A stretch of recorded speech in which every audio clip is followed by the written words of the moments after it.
ভাবুন তো, আপনি জেলে গেছেন, কিন্তু সেই জেলে আছে ব্যক্তিগত রুম, টেলিভিশন, ফ্রিজ, পড়াশোনার সুযোগ, এমনকি আধুনিক রান্নাঘরও।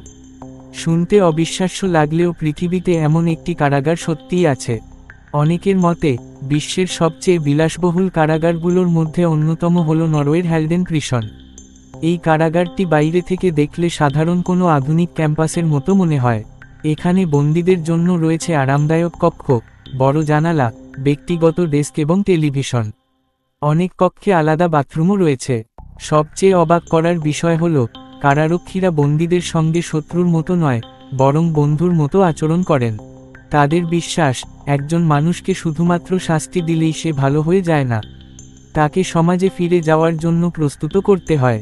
এখানে বন্দীরা রান্না শেখে, গান শেখে, খেলাধুলা করে এবং বিভিন্ন পেশাগত প্রশিক্ষণ গ্রহণ করে। কারাগারের ভেতরে রয়েছে মিউজিক স্টুডিও, লাইব্রেরি এবং খেলার মাঠ।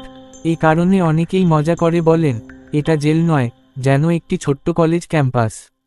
তবে এর পেছনে একটি বড় কারণ রয়েছে।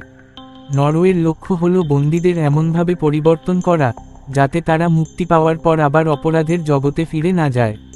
ফলাফলও বেশ চমকপ্রদ। বিশ্বের অনেক দেশের তুলনায় নরওয়েতে মুক্তির পর পুনরায় অপরাধে জড়িয়ে পড়ার হার তুলনামূলকভাবে কম বলে বিভিন্ন গবেষণায় দেখা গেছে।